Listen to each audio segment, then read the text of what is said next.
Cameron Munster making moves. Yeah, it's an interesting one. Before we get to that, Jerome Hughes, you talked about him. He's about to sign a new deal with the Storm. So that's good news. That's good news for them. And that could have repercussions for Jonah Pezzett, whether he stays there as well. Because there's that clause, isn't there? Somewhere if Jerome hangs, he can go. Yeah, he can go. And look, the Storm probably realised that they could end up losing him. But there's also been a lot of scuttle around Cam Munster, that team like the Bears have him in their sights and could sign him up to be their marquee. Poker face. Sorry, Gus. To be their from the best. to be their marquee player. But there's almost been like an acceptance that Munster would leave, and I went to the Storm today and asked them. I said, "What's all this talk about?" And to say that, look, probably the best way is to describe it is they're bemused by talk that they're just going to let Munster go. He's there for 27, and the Storm been pretty adamant about keeping players to their contracts. And not even, maybe a swap deal here or there, but you can't swap a player for Cam Munster, unfortunately for you, James Bracey. You can't swap anyone from the Bears. No one's there yet. so you know what I mean? There's no swaps going on. So I don't know how this talk is going to go, but Munster's name keeps getting brought up. Cam, can you see a world where the Melbourne Storm will let Cam Munster go early out of a year of a contract?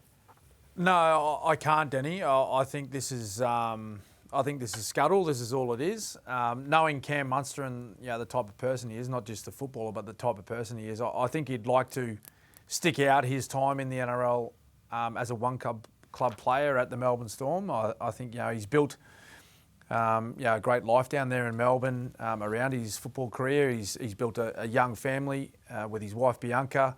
And I know he's got a great relationship with Craig Bellamy and also the chairman, Matt Tripp, of the Melbourne Storm. So I really can't see him moving on and playing elsewhere. I know it'd be fairly enticing as a marquee player moving over to the West in the new franchise. And he's been coached by Mal Meninga as well at the Kangaroos, and they get along great as well. But I just can't see Cam moving away from the Melbourne Storm as long as he's playing in the NRL.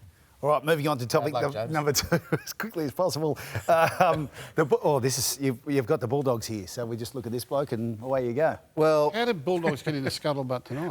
We're about to find out. Gus, it's the Lockie Galvin Cup this week, as it's been called. Tiger.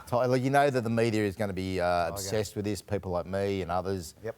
Lockie Galvin up against his old club. But there's an interesting subplot to this which probably won't get brought up too much this week, but probably should be.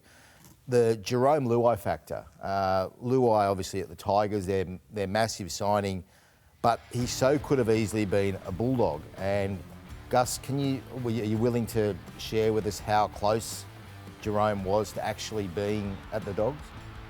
I don't think he was ever close, really. No, I know he's got some good friends at the Bulldogs. I mean, Matt Burton and Stephen Crichton and Billy Army Kickow and the coach Cameron Ciraldo, but it was pretty much all about the money when Jerome was considering leaving Panthers, and we couldn't have got anywhere in the ballpark of where he ended up at West Tigers. And good luck to him. He deserves the money and he's done great for them, and they're a better club for having him there. But no, there was never any realistic chance of him coming to the Bulldogs. Yeah, I thought he was a good chance, so that's incorrect scuttle, is that what you're saying?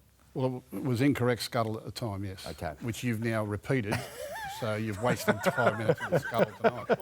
Well, I had a crack anyway. It's his favourite segment.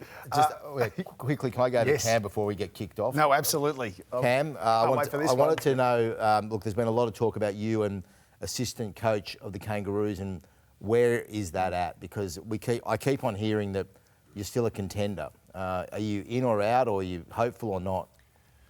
No, there's been no decision made as yet, Danny. All I can say is that I took a phone call from Peter V'landys about a week ago, and where he informed me that he'd made a decision to make Kevy Walters the coach of the Kangaroos, which is, I think it's a great appointment. Kevy's been a coach at a top level now for quite some time. He was the coach of Queensland for several years. He was my coach for 2 seasons. 2016, 2017 with the Maroons, and they were quite successful. So I'm very happy for Kev. I know he's quite passionate. He's very passionate about the Kangaroos program and the jersey.